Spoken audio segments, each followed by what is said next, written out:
Denise Gwen, reading aloud for you from my novel, His Christmas Eve Proposal, Book 3 in the Medicine Women of Alaska, Chapter 23. Naomi glanced over to see how Drew was doing, and her heart warmed to see him in his element. He was handling the triage of patients like a champ and ordering people to do what needed to be done. He was so good, so focused, and she'd follow his example by staying focused as well. She put her hands on her hips and looked around the area to see who needed care. As she attended to her next patient, her thoughts drifted back to Drew. She admired him. He belonged here. He fit in. She wanted to fit in too, and she'd once believed that place was Los Angeles. The city hadn't worked out, and now here she was. And she loved it here.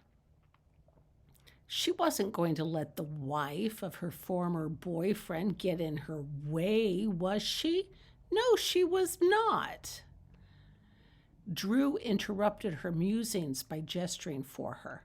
She walked over to him. Drew grabbed her arm and pulled her in close to his side. He smelled nice. He'd put on cologne that morning, and now it intermingled with the hearty smell of good, healthy sweat and hard work. I'm kind of worried about this young lady. I think she sustained a concussion. Oh, dear. Hey, are you okay? You look pale as a corpse. Oh, my, she said with a wry smile, but you do say the sexiest things to me, don't you, Dr. Rutherford? He smiled at her as he turned to his next patient. I'll have to remember that line. Smiling to herself, she walked over to her next patient, then to the next one after that. An hour passed, then another hour, then finally the stream of patients finally trickled down to a few, and then she saw her last patient. She drew her hand across her brow. Whew, that's the hardest I've ever worked in my life. You're awesome, Drew said with an affectionate smile. He walked to the tent entrance, put his hands on his hips, and gazed up at the mountain. We've had our share of avalanches, but nothing on this scale. It concerns me, all this development. Do you think the development triggered the avalanche? She asked. I don't know. I just don't know, he fretted. Where's Paul? She asked. He's probably up there in the thick of it, digging people out of their snow coffins. She shivered with dread. What an awful thing to have to endure, trapped inside a snowbank. A freezing kind of death. Then her thoughts drifted back to Felicity Velasquez, and she wondered, yet again, how in the world did a woman like that find herself in this far-flung location and without her husband? Naomi couldn't quite wrap her head around it.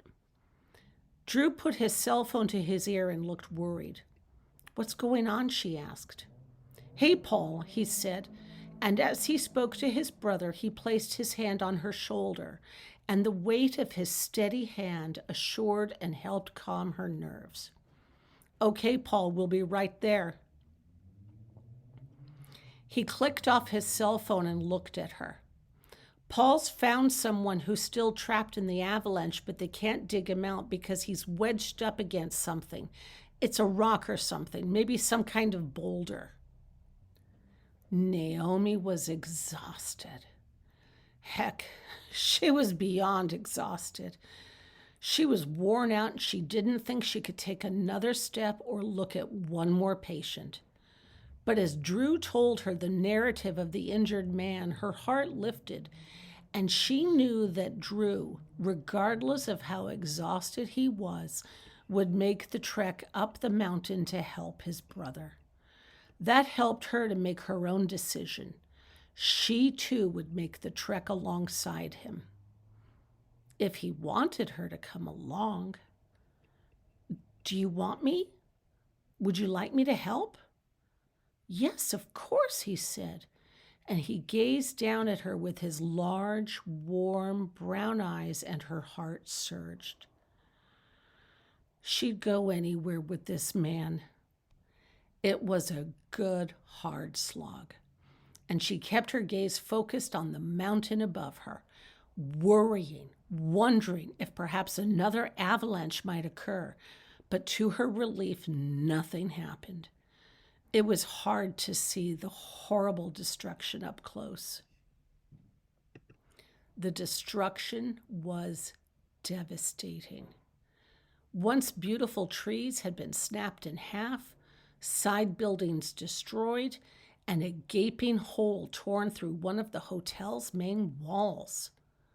A lot of damage to property, but perhaps even worse, damage to humans. And then she saw Paul crouched over a boulder, and she and Drew hurried toward him. When Paul looked up and saw them, a look of relief washed over his face. Glad you two are here, Dr. Schuster. I hope you can handle this. He sustained blunt force trauma to his chest. There may be fractures or internal bleeding, and I hope you've got a chest tube kit with you. I sure do, she said, kneeling down beside Paul and gazing for the first time at her patient, who'd been felled by the boulder. It covered nearly his entire body.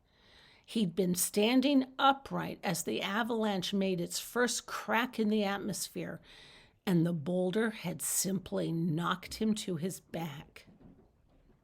Is he able to talk?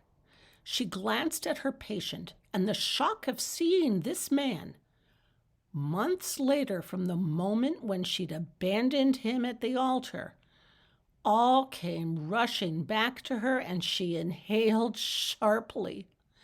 Her patient was Ricardo Velazquez.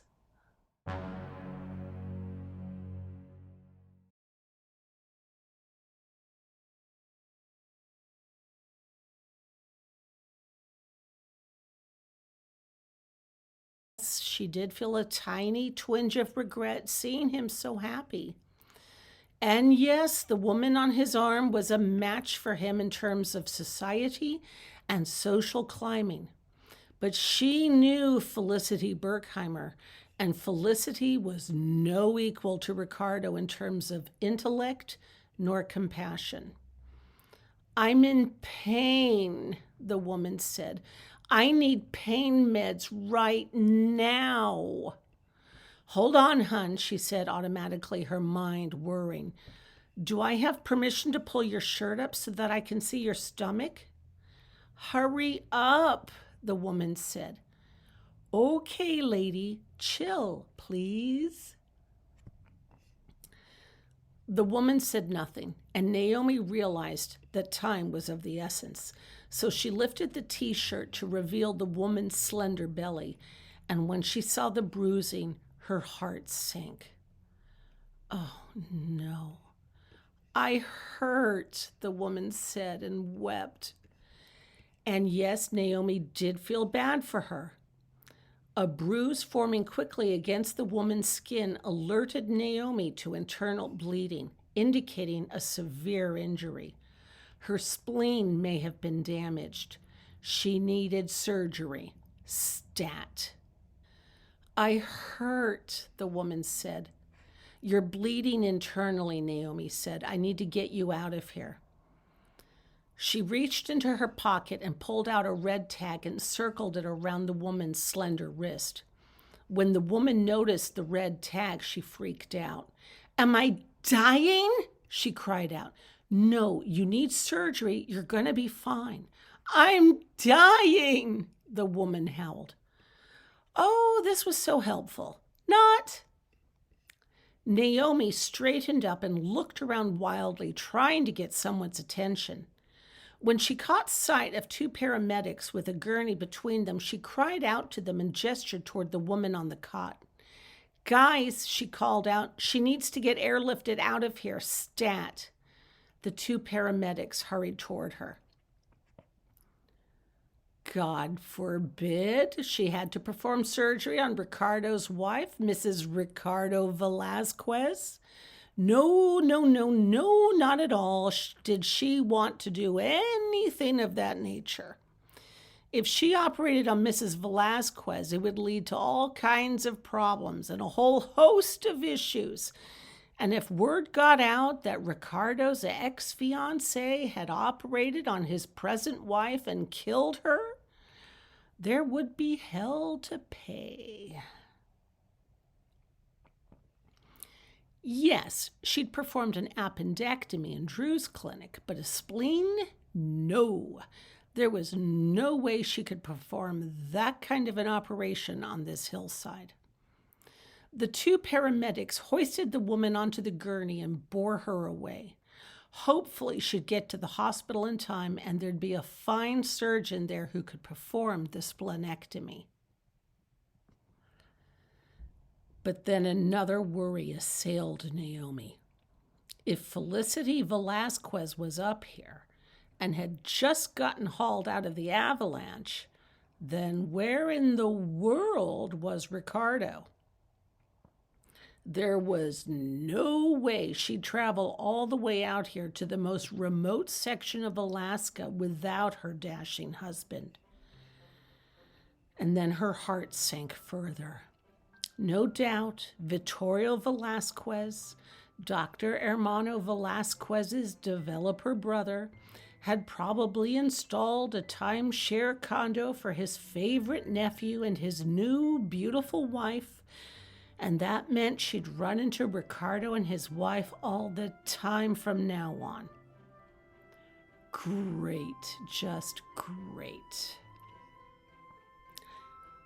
She'd fled to the most remote part of Alaska to get as far away as possible from him, and yet he'd chased her here. Thank goodness, at least Felicity hadn't really paid attention to her while she performed triage. The helicopter bearing Felicity Velasquez quickly tucked up into the air and flew away. And Naomi uttered a silent prayer that hopefully she'd never see Mrs. Velasquez ever again.